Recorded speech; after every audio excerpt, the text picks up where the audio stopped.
Unajua vijana wengi wamekuwa wakitafuta sana pesa, yani vijana wengi wanatafuta sana hela, lakini wao hawaelewi pesa zao zinapotelea wapi. Sasa leo nimekuletea mambo kama manne ambayo asilimia kubwa ndo wamekuwa wachawi wa maisha yetu. Yani wengi tunashindwa kufanikiwa kwa sababu ya mambo manne tu. Mambo manne hayo ukiyazingatia vizuri, hakika lazima utafanikiwa sana. Bwana, jambo la kwanza ambalo linamaliza sana pesa ni starehe, yani anasa. Ukiwa unafanya sana anasa lazima utafeli tu. Lazima utafeli kwa sababu anasa ndio kitu pekee ambacho kinamaliza pesa sana kwa vijana. Wengi ni walevi kupita kiasi, wengi wanakula starehe, yani wanakula vyakula vile vya thamani kupita kiasi, lakini wengi wamekuwa ni watu ambao wanahonga sana. Yani wengi wamekuwa wakitumia pesa katika mazingira ambayo so sahihi, yani kwamba ni matumizi ambayo hayana umuhimu. So wanatumia pesa nyingi sana kwenye vitu ambavyo havina maana. Wengi wanapenda sana kuvaa nguo za thamani, nguo za gharama, lakini mara nyingi ndo hao ambao wamekuwa wakifilisika na mwisho wa siku wanakuwa wanatesa wazazi wao na vitu kama hivyo. So siku zote kwenye maisha ukitaka kufanikiwa, hakikisha unazingatia sana matumizi yenye faida, matumizi ambayo yanaongeza kipato, lakini puuza zaidi matumizi ambayo hayana faida. Ukifanya hivyo lazima utafanikiwa. Hicho ni kitu cha kwanza ambacho kinamaliza sana pesa za vijana. Lakini kitu cha pili ni michezo ya kubahatisha, yani betting. Hichi ni kitu ambacho kinaharibu sana pesa za vijana. Wengi wamekuwa wakitumia pesa nyingi sana kwenye kuweka ili wapate pesa nyingi, lakini hawapati pesa nyingi. So mtu anaweka pesa nyingi ili apate pesa nyingi, lakini anakosa hizo pesa nyingi na anabaki ana kitu. So vijana wengi sana wanawekeza sana kwenye kubeti. Wengi wanabeti sana. Watu wamekuwa wakitumia pesa nyingi sana kwenye kubeti. Kila sehemu ambayo wanabetisha utakuta vijana wengi sana wakiwa wanabeti, lakini asilimia kubwa wengi hawapati na wengi wanakosa.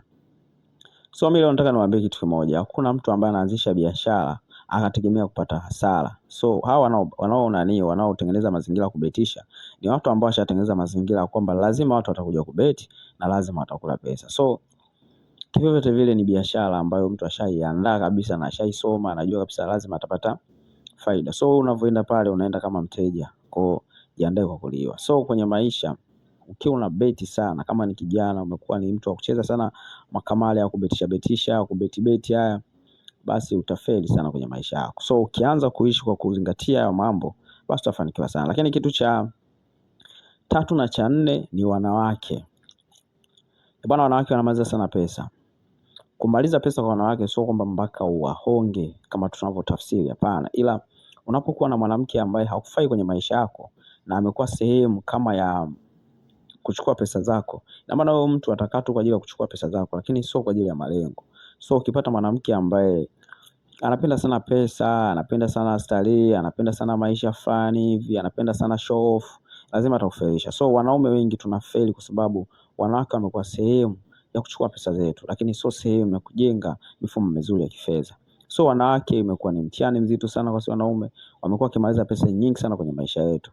So chunga sana mwanamke ambaye unakuwa naye. Ukiona una mwanamke ambaye asilimia kubwa anataka kutumia pesa zako, lakini hataki kutengeneza mifumo mizuri ya kifedha ili kesho muwe na fedha nyingi zaidi, achana naye mapema. Wanawake wengi wamekuwa wakitufelizi sana kwenye maisha yetu. Kijana, pambana, chunga mwanamke ambaye uko naye, lakini mtizame vizuri, mtazame kwa jicho la tofauti kidogo. Muangalia na mitazamo gani kwenye maisha yenu. Utafanikiwa sana. Lakini kitu cha nne na cha mwisho ni kula mara nyingi. Yani hivi vipesa vidogo vidogo ambao tunavitumia kwenye kunywa, yani unakuta mtu labda amekaa kidogo anataka anywe soda, amekaa kidogo anataka sio ale kitu fulani, amekaa kidogo amekuta sio bubblish, yani vipesa vingi vidogo vidogo vinatumika kwa wakati mmoja. Yani kula na kunywa mara kwa mara, lazima ufilisike. Hiki ni kitu ambacho watu wengi waamini kama kinamaliza pesa, lakini ndio kitu ambacho kinamaliza pesa sana. Kwa sababu asilimia kubwa vitu vidogo vidogo ndio vinavyomaliza pesa, kwa sababu unatoa pesa kidogo kidogo, ukija kuzikusanya zile pesa ambazo umezitoa kidogo kidogo na kutata ushatumia hela nyingi. Ndio maana leo mtu anakuambia bwana, ukichange shilingi 10,000 imeisha. So kwamba unapokuwa umechange ile hela unaanza kutumia kwa matumizi madogo kwa vitu vidogo vidogo, mwisho wa siku unakuta tayari pesa ushamaliza. So ukiwa ni mwepesi wa kutumia vitu vidogo, kununua vitu vidogo, mwisho wa siku utakuta umemaliza pesa. So vitu vidogo ndio vinavyomaliza pesa sana kwa vijana. Ukiwa mlafi, ukiwa mlevi, ukiwa ni mtu ambaye anapenda sana kunywa, kula, kila unachokiona unataka ule, lazima pesa zako zitaisha. Ukiwa ni mwepesi wa kununua vitu vidogo ambavyo havina faida, mwisho wa siku utakuta umemaliza pesa. So ukipenda kununua tu kila unachokiona unataka ununue, lazima utafeli.